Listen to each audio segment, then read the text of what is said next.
दोस्तों का बहुत बहुत स्वागत है। दोस्तों, अगर आप भी पेट से संबंधित बीमारियों से परेशान हैं, जैसे बदहज़मी, बदबूदार हवा का खुलना, कब्ज़ का होना, गैस एसिडिटी का बनना, तो दोस्तों ये वीडियो आपके लिए बहुत ही इम्पोर्टेंट है। आज के वीडियो में दोस्तों हम जानेंगे इन सब बीमारी होने का सबसे बड़ा कारण क्या है? कारण के बाद कुछ घरेलू उपचार और योगा प्राणायाम के बारे में जानेंगे। दोस्तों, इन सब को अपना करके हम इस बीमारी को हमेशा हमेशा के लिए भगा सकते हैं, इससे छुटकारा पा सकते हैं। दोस्तों, ये पेट से संबंधित जो बीमारियां होती हैं, ये कोई बीमारी नहीं है, लेकिन आज के समय में हम इसे लाइलाज बीमारी मान चुके हैं। जिसको गैस एसिडिटी बन रही है, वो सोचता है यार गैस एसिडिटी जब हमारी मृत्यु होगी, मृत्यु के साथ ही जाएगी, मरने के साथ ही जाएगी, कभी खत्म नहीं होती है। जबकि दोस्तों आपने कभी ध्यान से इसके बारे में सोचा ही नहीं कि ये कोई बीमारी है ही नहीं, ये लाइफ़स्टाइल बीमारी है। और लाइफ़स्टाइल बीमारी को हम दोस्तों अपने लाइफ़स्टाइल में परिवर्तन करके, अपने दिनचर्या में परिवर्तन करके, अपने खाने-पीने में परिवर्तन करके इसे हमेशा-हमेशा के लिए भगा सकते हैं बिना किसी दवा के।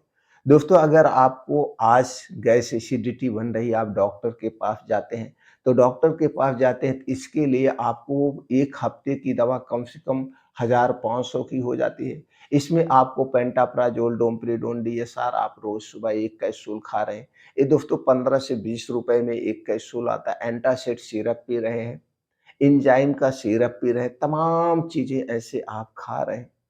जबकि अंग्रेजी हर एक दवा का साइड इफ़ेक्ट होता है और इसका घरेलू उपचार बहुत आसान है, बहुत आसान है। तो सबसे पहले आपको कारण को समझना होगा। जब तक आप कारण नहीं समझेंगे दोस्तों, निवारण आसान नहीं होता है। जिस दिन आप कारण समझ गए और उस कारण को हटा दिए तो दोस्तों आपको कभी कोई चीज़ होगा ही नहीं। पेट से संबंधित कोई बीमारी नहीं होगी। चलिए दोस्तों, एक-एक करके सबसे पहले कारण के बारे में जानते हैं, फिर वो दिनचर्या हम आपको बताते हैं, जिससे आपको हमेशा-हमेशा के लिए इससे छुटकारा मिल जाए। अगर हम कारण की बात करें, जैसे कब्ज़, गैस, एसिडिटी, ये जितनी भी समस्याएँ हैं, इन सारी समस्याओं का कारण है जो आप घर से बाहर की बनी हुई ज़्यादा से ज़्यादा चीज़ें खाते हैं। अगर आप घर से बाहर का बना हुई चीज़ें ज़्यादा खाएँगे तो दोस्तों स्वाभाविक रूप से गैस, कब्ज़, एसिडिटी बनेगी ही बनेगी। अगर आप बाहर के समोसे खा रहे हैं, तो समोसे किससे बनते हैं? समोसे में आलू होता है, मैदा होता है, ऊपर से दोस्तों पामोलिन या रिफाइंड तेल में छाना जाता है। तो इसमें जितनी चीज़ें पड़ रही हैं, जैसे मैदा, वो भी नुकसानदेह है। ऊपर से जो तेल में छाना जा रहा है, सबसे ज़्यादा नुकसानदेह तो वो होता है। कैसे दोस्तों? क्योंकि वो रिफाइन या पामोलिन तेल में ही छाना जाएगा और ये दोनों प्रकार का तेल नुकसानदेह है। और उसी तेल को बार-बार हीट किया जाता है, बार-बार हीट किया, और ज़्यादा तेल को हीट करने से दोस्तों वह तेल हमारे लिए और ही खतरनाक हो जाता है। इसलिए बाहर की तली भुनी समोसे, पकौड़ी, जलेबियाँ, मिठाइयाँ खाना बंद कर दीजिए। सिर्फ़ प्रैक्टिकल के तौर पे 1 महीना के लिए। 1 महीना के लिए आप ये संकल्प ले लीजिए, आप घर से बाहर की बनी हुई कोई भी चीज़ हो, चाहे वो पैकेट में हो, चाहे वो खुली चीज़ हो, जितनी भी खाने-पीने की चीज़ है आप नहीं खाएँगे। चाहे वो बिस्किट, ब्रेड, टोस्ट, चाय, नमकीन, समोसे, कुछ भी आप नहीं लेंगे। कुछ भी का मतलब कुछ भी नहीं। जो आपके घर पे बन सकता है, दाल, चावल, रोटी, सब्ज़ी, आपको इन्हीं को खाना है 1 महीने के लिए।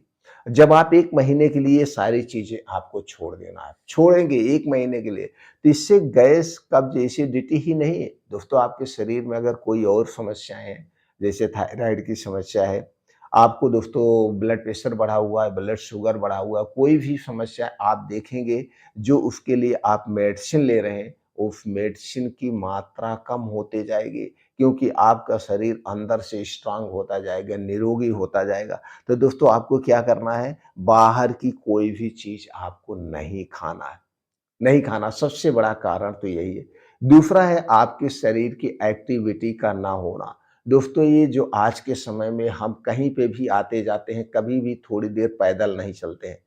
तो साइकिल से, गाड़ी से आते-जाते हैं, सवारी से, तो ज़्यादा से ज़्यादा प्रयास करिए पैदल चलने का, पैदल चलने का। और अपने शरीर को एक्टिव रखने के लिए रोज़ दोस्तों कुछ ना कुछ आपको काम करना होगा। पहले के समय में लोग गैस कब्ज़ एसिडिटी से परेशान नहीं होते थे। क्यों? क्योंकि वो दोस्तों खेतों में काम करते थे, खूब मेहनत करते थे, खेलते-कूदते थे, वो स्वस्थ रहते थे।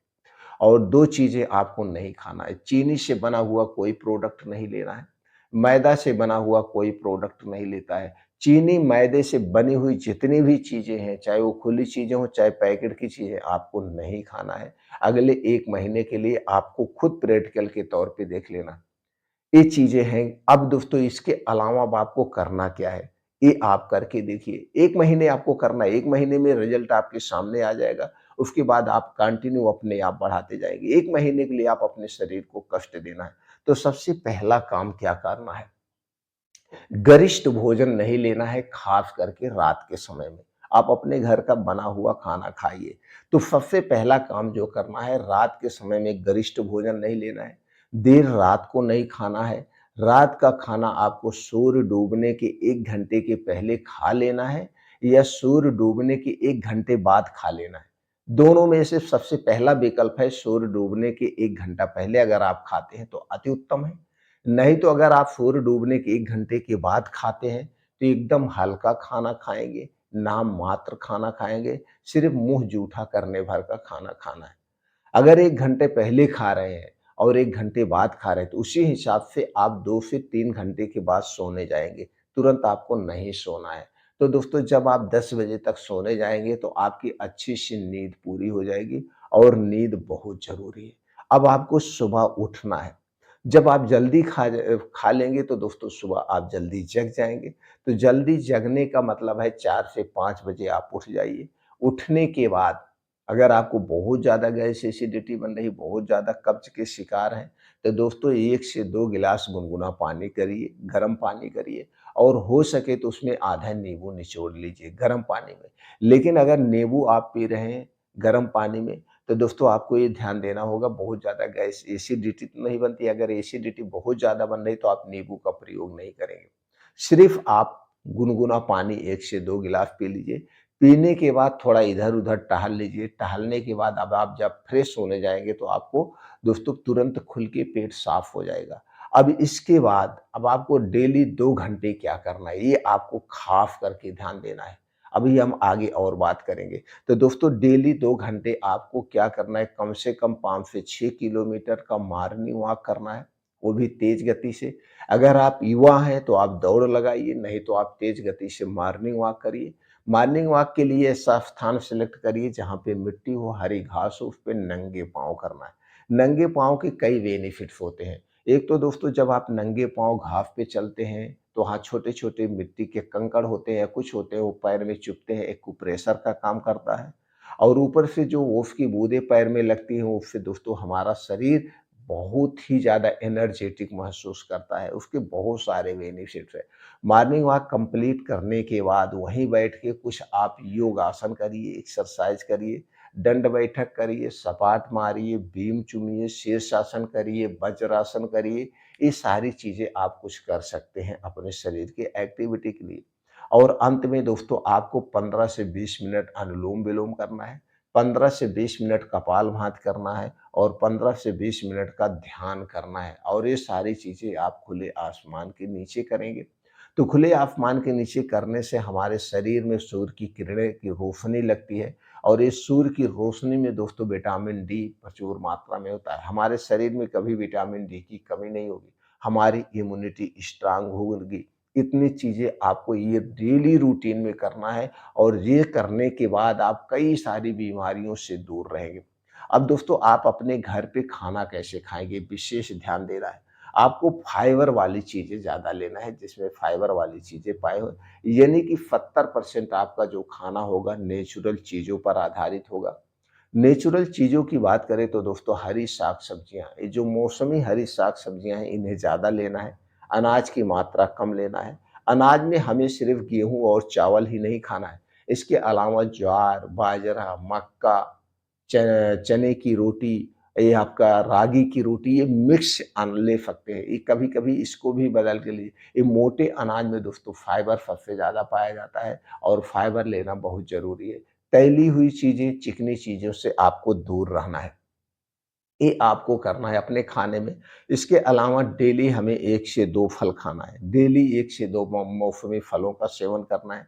जो भी मौसमी फल मिलते हैं, आप बीन्स को रात में भिगो के सुबह खा सकते हैं, ड्राई फ्रूट भिगो के रात को आप सुबह खा सकते हैं। ये सारी चीज़ें आपको करना है। अब दोस्तों कुछ घरेलू नुस्खे हैं, आप इन्हें भी आज़मा सकते हैं। सबसे पहला नुस्खा जो है दोस्तों वो है त्रिफला चूर्ण। त्रिफला चूर्ण बड़ा ही गुणकारी है, गैस, कब्ज़, एसिडिटी को दूर करने के लिए, शरीर के वात पित्त को बैलेंस करने के लिए दोस्तों त्रिफला चूर्ण आपको मार्केट में मिल जाएगा, किसी भी कंपनी का लाइए। ये हरड़, बहेड़ा और आंवले से बना होता है। तो त्रिफला चूर्ण 1 चम्मच गरम दूध के साथ या गरम पानी के साथ रोज़ रात में खाना खाने के 2 घंटे के बाद लीजिए और इसे लेने के 2 घंटे के बाद सोइए। समय को आप अपने ढंग से मैनेज कर लीजिए।